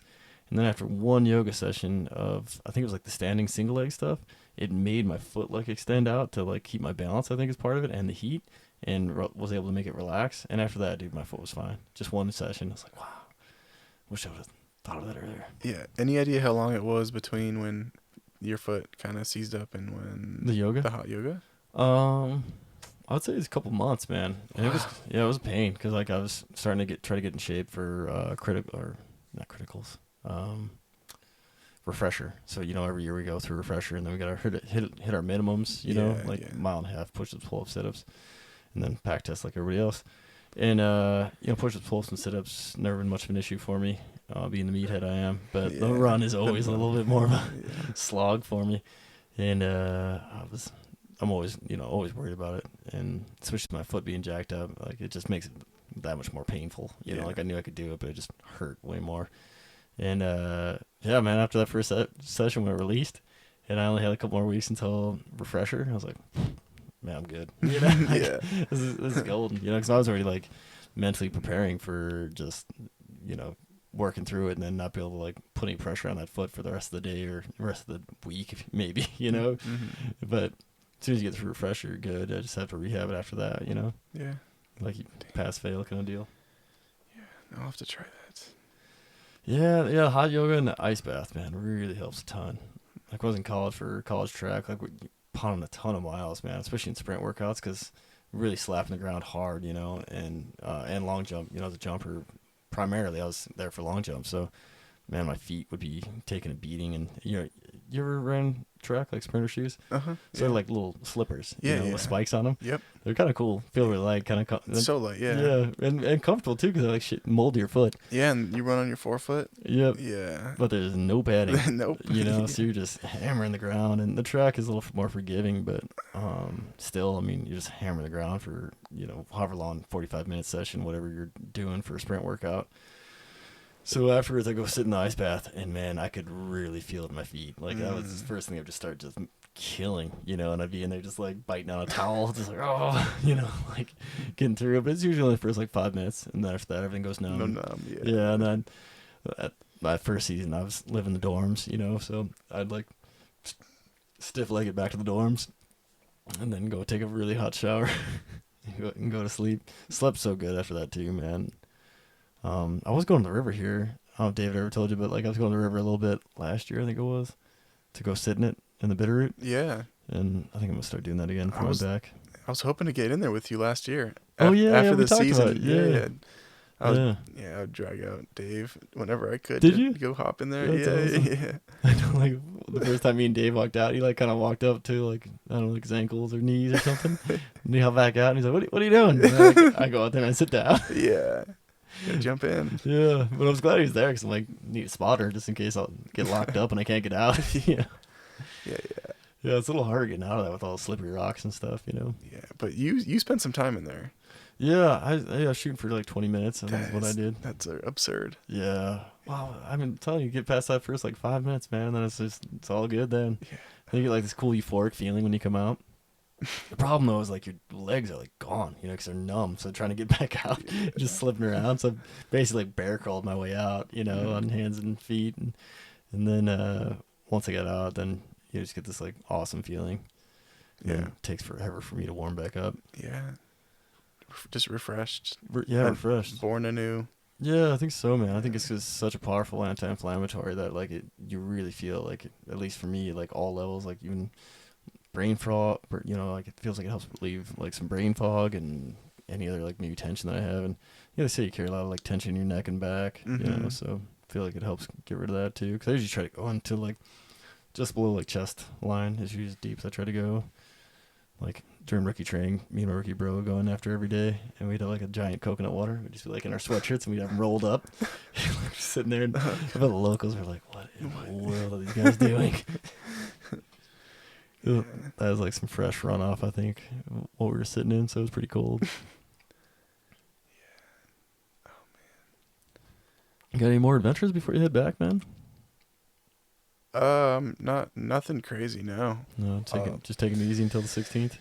Yeah, I mean, it's only like 12 days away, I think. Going to my brother's and in Driggs, and then today's the 4th, so jeez, you'll be in it, dude, by the time this comes out, I think. 'Cause I'm on like a 2-week schedule.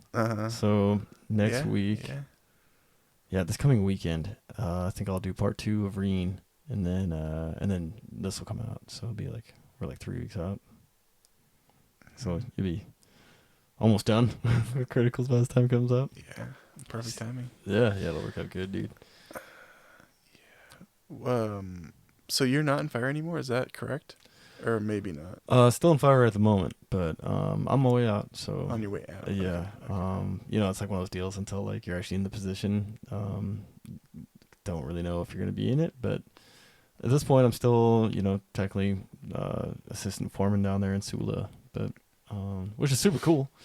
It's just my body can't demand. Sula's an awesome spot. Yeah, you know, it's just right there at like the base of the pass, like, and man, it's beautiful, cool. And now it's just like a workstation, so there's really not a whole lot of folks there, and a big chunk of the area is fire. So it's just like we got a whole bay that's a weight room. It's 2 bays actually. That's a weight room, and then we got, you know, the bay for the engine and the chase rig, and then all the hand crew rigs are just kind of out parked. But then we got a whole fire cache building. It's just all for fire folks. Like, it's pretty cool. It's like kind of going back in time, but it's such a cruise from here. And with my health and being gone so much, man, it's just not really in the cards. At this point, I kind of thought I'd be more like an FMO status, which you probably actually I should be, because one of my really good buddies is an FMO by now, Yeah. with the amount of time I've gotten in, but yeah, wasn't in the cards. Mm-hmm. How old are you? 37. 37. Okay. Yeah, so I got like 16 or so fire seasons in. Oh, wow. Yeah, so I mean, if I got a perm right away, I'd be like 4 years from early retirement, Holy cow. Yeah, isn't that wild, dude? That is nuts. Oh, fine, yeah, I wouldn't change anything, but Yeah. it would have been nice to have that, fire retirement already packed away, Yeah. because then I'd probably just, grit it out for another 4 years and try to jump the ladder a little bit, get a couple GS levels and then Get that, boost. And be set. Yeah, retire out of fire and probably stick around the Forest Service, maybe do what I'm doing now with the partnership thing or do something else. Mm-hmm. Yeah, I don't know. And then, and then I have higher quals I'd want to AD for and stuff too. Mm-hmm. But I don't know if I'll ever even do that though. I think once I'm done with fire, I think I'll be good.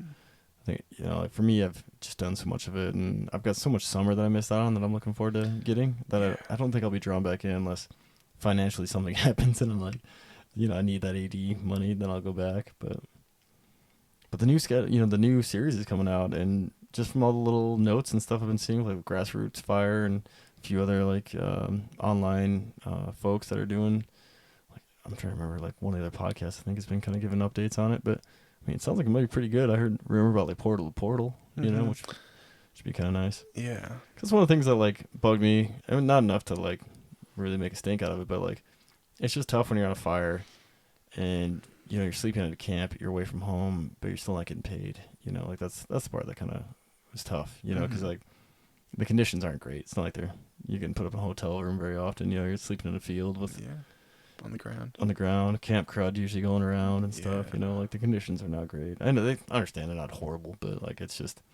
I just thought it'd be kind of nice if you got like some kind of night diff for sleep on the ground and away from your home. Would be nice. Yeah. So I mean, it wasn't enough to like keep me from the job. Like it's still like you still have like your camp fun and stuff. Like you're messing around with like the rest of the crew, but it just would have been nice to get a little bit of pay for that for get your 16 hours paid for, but then the rest of the time you're there, the other 8 hours that you're on, like they're in 24 hours a day and they're 8 hours 24 hours, right? Is my math right? That's it. Yeah. A little later in the day, so that rest of that day there, man, like the 8 hours that you're off the clock, but it's not like you can go do anything, it's like you can go catch a movie or a nice dinner, right. Like you're you're not kind of off the clock. No, you're not. You're still married to the fire there, for that extra 8 hours of not getting paid. So it's just, I think for me, it's just like common sense, I guess, kind of that you should be getting paid for time, because it's not really free time. If it's really free time, then it'd be a different story. Yeah, that's a good point. I've never heard that. Oh, really? Heard it put that way. Yeah. I don't think. Maybe I'm surprised, but yeah. Yeah, I don't think a lot of people talk about it because they just like don't want to think about it. Maybe. Yeah, just accept the reality. Yeah, it's just part of it, But I always thought I was just like, when I first time it was just more like a fun camping trip, with your buddies, and getting to meet new folks. So I was like, and like you're getting food, so you're not having to pay for food. You're getting water and Gatorade and like all the chocolate milk I could really want. Yeah. So like, I was like, it's whatever, small potatoes. But then as I got older and, I was like realizing like how much free time I'm losing in the summer, and then not getting compensated for it was something I just started to think about a little bit more. It was like, we get a pretty cool job, but just be nice to get a little bit more compensation for the time that we are away from our families and aren't at home for, Yeah. That's why, like, if I could be, like there was even like some rumors being like kind of like more of a local firefighter, kind of like the Bitterroot did this year, and where just be like available local. Like, I like that idea. Yeah. Like Just kind of, and that's kind of how it used to be, right? Like there wasn't really like crews or something or much. Even when they were the ones who really left the forest, as far as I know. I mean, maybe we sent some engines out. I mean, I'll have to ask Reen the next time we do a podcast because he's around for it. But even when I started, people didn't really go that much. Like we go to Southwest early if they had some fires, but you didn't go to Region 8 as much. It seemed like in the beginning, and I mean now it's. If you want to, man, you can work year round and fire nonstop. Like go down and burn in the winter in Southwest, and then come burn here in the spring, and then fire season starts. And I mean, you can go and just go. And I had a couple seasons like that when I was jumping, and a couple of nights where I was like, oh man, like I'm missing out on some things here. Being gone so much, and just like you said, wearing your body out too. Putting some miles and hours in the body, and and for me, like my career was nowhere like beyond crazy. Like I wasn't doing like anything extra, compared to what a lot of people have done. But just like for me, I was just like, man, put a lot of miles on this old body, Mm-hmm, mm-hmm. I think that's part of it, probably, right? Is like recognizing like when maybe you should hang it up, or maybe you should look at something different. If like Yeah. like you're talking about doing that kind of self-analyzation of being like, man, how's my health? How's everything we're looking at here? Yeah. Well, sometimes it's hard to come to just accept reality or come to terms with, but yeah. Yeah, exactly, man. Like, especially, if you're in that mentality of like kind of kicking ass and getting after it, and being part of the team and feeling like you're a vital part of the team. It's like you don't want to go away because you feel like not only you're letting yourself down, but other people, you feel like you're letting down, a crew, a forest, a district, whatever it might be, So like, man, I want to leave these guys hanging, and sometimes it might even feel like people might be safer with you around because you're, a little more heads up on some things or whatever it might be, so then you worry if you're not around there, not that it may change things or not, Mm-hmm. but yeah, this new series though, man, I'm really hopeful that it changes a lot of that. I think I heard rumor, and I don't know if this is going to be true or maybe this is me like wishful thinking, but I think even the health screenings are going to be more in depth because that was one thing really cool when I went to among a lot of cool things, but I went to the structure fire, like one of the cool like beginning parts is during the workup, like when they first give you like a tentative hire, they do like a big workup on you health wise and chest scan, ECG, all the used to be EKG, right now it's ECG. Oh, what they changed it? Yeah, echocardiogram, I think is what it's called now. Yeah, so ECG. So they they do the full workup on you and blood panels, all that to see like where you're at to get baseline, and then I'm pretty sure it's like annually. It's not a set schedule at that point. Then like you do like the same workup, and so they can keep track of like, how you're doing and what's going on, and if you are kind of getting some cancer, like some things like metastasizing in your system, like especially in the lungs, and a lot of structure fire folks, Mm-hmm. like they can catch it early. Like there's a sad scenario of a guy who actually passed away who was part of the reason why they were able to hire some new folks. A Great Falls guy had had lung cancer, and they just weren't able to catch it early enough. And then another firefighter from Seattle came over, and I think he helped get the new screening for Montana Fire Department passed because he had the same cancer, but because the in-depth health screening they do for Seattle Fire Department, they caught it early enough. So he's fine. I think he's still doing the job. Like they were able to, he was able to beat it at an early stage where, this fellow wasn't lucky enough, or wasn't, that lucky. So sadly, heard he's a great guy. I never met him, but, so if they do that for us, that's going to be really nice, man. That would be nice. Yeah. I gotta get a hold of it, 'cause, man, I don't know. I've been in the fire long enough where it seems like a lot of people are getting like weird tumors, like myself included, Yeah. Like I had that weird tumor, and Yeah. and some other folks I know that have had them, like my friend Big Ido, who ended up getting a brain tumor, and like in his last season, and ended up passing away from it. It's fucking tragic, So like, if we can get ahead of that stuff like that, man, like, Mm-hmm. it's important, Mm-hmm. especially you give your career, your good chunk of your life away to something like this, man, so. Yeah. So I hope that rumor's true. I hope that's coming through, because I think that'll help out a lot, and also I think it'll help keep the health bill down a little bit too, for health insurance. You catch stuff early, and then you don't have to do as aggressive, treatment. That's a good point. Yeah. Yeah, man, it helps with, and maybe there'll be some money too for like some preventative health stuff too, like I don't know if that would help with like, I don't know, diet plans or something maybe. Mm-hmm. When I first got my degree, I thought maybe I'd be able to do that for the Forest Services, like help with the PT program and more of a standardized diet. I originally thought I'd do like a standardized PT program, but every district's different, every region's different. So it's like if you standardize a PT program for every district crew or every fire crew, it's not really applicable. Yeah.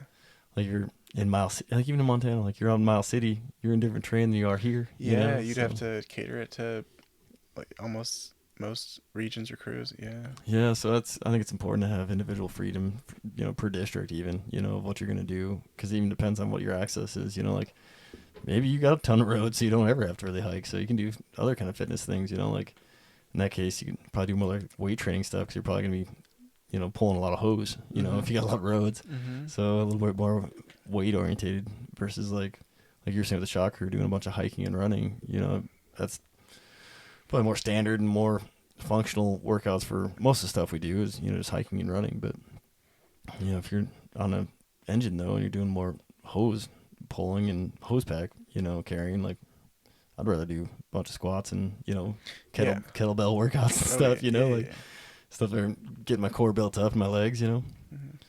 So like, I don't think a standardized PT program would benefit anybody really. Yeah. There's some people, but. Yeah, some people, I guess, because some of those places that aren't really PTing so much, like it would kind of force them to, program, maybe, and have a little accountability, maybe. I don't know. But yeah, kind of like the freedom in it. The PT program per district or per work center or whatever. But I think the diet thing, you could kind of make that a standardized thing, but that would be tough because you'd have to go back to the old ways of there being like a kitchen at every district, and which would be awesome, but it'd be expensive, Yeah. So I don't think that would be feasible, but that'd be the dream.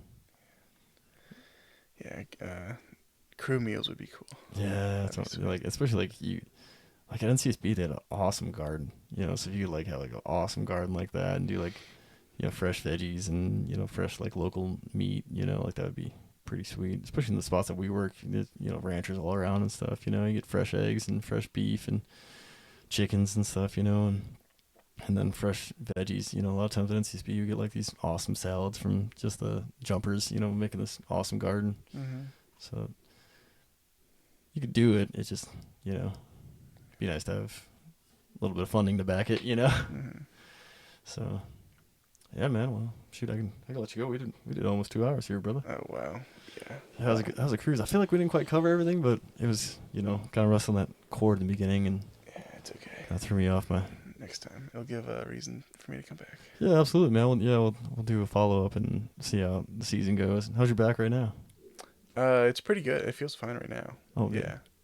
I think, I don't know. It's kind of sometimes out of touch, but until you stand up, or until like my mood just shifts. Like, well, something happened, but driving gets me, man. I've had like a sciatic issue up in wrestling, so like if I drive for anything over like an hour, man, it's super tight. Mm-hmm. Well, shoot, man. You got anything you want to throw out there? Any social media or anything? No way. No, I'm good. Not yet, man. Maybe we get the bakery. The bakery? Yeah. Like I said, I'm a dreamer, and I like good bread. Inspired by travels and my brother, and he makes good bread. But he does? Sourdough guy or what?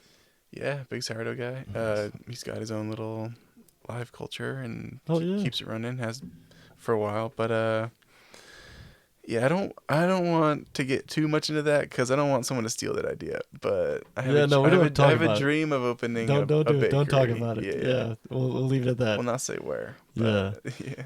Then you can pump out some social media. Yeah. That'll be still the dream though. Because last time we talked to you, it sounded like you were maybe fading on that a little bit. A dream. That's good though, man. Like good to have a few. You know. Mm-hmm. And sometimes stuff just happens like this. Like I didn't expect this really, and then I was laid up, and I've told the story probably too many times, but just kind of came to be, through COVID and tumor. Yeah. It's kind of laid up and had some time to think, and it's like, man. And just, I think just having a career of talking to people like you and all the folks that are like in fire that just have awesome stories, like, and they're all so different, me and you have had overlapping time in fire, but your stories are different than mine, because we were at different fires at different times, even if we're in the same district, Mm-hmm. So it's really cool to me, at least. So, well, yeah, we'll leave it at that, man. I guess the next time maybe we'll be talking about some news. Yeah, There'll be something new, you know. definitely. Yeah, no, there's more to talk about, but Yeah, and you'll have some, some goal or something new that happened, whether it be something cool in the fire season or yeah, some new. That's the thing, man, about fire too. You get some time to think between fires, traveling in the buggy or whatever. So yeah, something might pop in, and also you're like, yeah, that's where I want to be. yeah. Which is cool. All right, man. Well, thanks for coming. Yeah, thanks for having me. Yeah, and thanks for anybody who's tuning in and listening. Appreciate you. Mm.